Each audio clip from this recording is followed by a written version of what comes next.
Lokesh red book తాను కాదు తన కుక్క కూడా భయపడదని వైసీపీ ముఖ్య నేత మాజీ మంత్రి అంబటి రాంబాబు అన్నారు. ఇవాళ తిరుపతిలో ఆయన మీడియాతో మాట్లాడుతూ మంత్రి నారా లోకేష్ కు కక్ష సాధింపు చర్యలు తప్ప రాష్ట్ర అభివృద్ధి తెలియదని అన్నారు.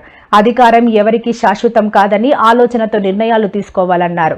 చంద్రబాబును జైల్లో పెట్టారని కనిపించిన వాళ్ళందరినీ జైల్లో పెడతారా అని ప్రశ్నించారు.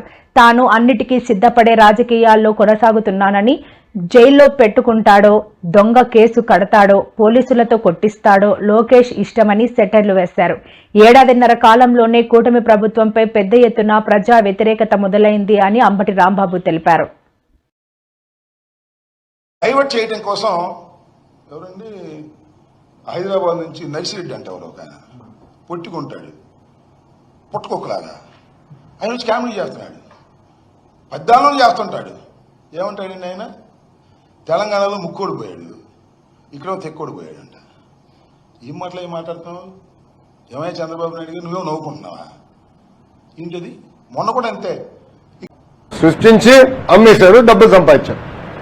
అంటే యాక్షన్ తీసుకోకూడదా? తెలుగుదేశం, జనసేన, భారతీయ జనతా పార్టీ ప్రభుత్వం రేపు లిక్కర్లో కూడా యాక్షన్ తీసుకుంటాం, ఇసుక దండాల్లో కూడా యాక్షన్ తీసుకుంటాం. అంటే అడ్డగోలుగా ప్రజల భూమి దోచేసినా మేమేం పట్టించుకోకూడదా? మేము అన్నారు హామీ ఇచ్చా, ఊరూరు మాట్లాడా ఎర్ర బుక్ గురించి. ప్రజలకి నేను హామీ ఇచ్చా, ఎవరైతే చట్టాన్ని ఉల్లంఘించారో వాళ్ళని నేను వదిలిపెట్టే ప్రసక్తే ఉండదు అని నేను ఊరూరు మాట్లాడాను స్వామి. ఎర్ర బుక్ పట్టుకుని తిరిగా చూపించా ప్రజలకి. అందుకే ప్రజలు మాకు అంత అద్భుతమైన మ్యాండేట్ ఇచ్చారు. దాని ఒక్కోళ్ళే కాదు, అందరం కలిసికట్టుగా పోరాడడం. దాంట్లో భాగంగా రెడ్ బుక్ ఒక మ్యాండేట్ మాకు. నేను ఊరూరు చూపించా రెడ్ బుక్. నేను ప్రతి పబ్లిక్ మీటింగ్ లో చూపించా. ప్రజల నిన్న ప్రతి నియోజకవర్గంలో మేము గెలిచాం. రెడ్ బుక్ రాజ్యాంగం అనేది అమల్లో ఉన్నది అనేది ఆయన మళ్ళీ రిపీటెడ్గా చెప్పాల్సిన అవసరం లేదు. అది అమల్లో ఉంది. చాలా మంది మీద అన్యాయంగా, అక్రమంగా కేసులు పెడుతున్నారు, అన్యాయంగా, అక్రమంగా జైల్లో నిర్బంధిస్తున్నారు. We don't care all these things.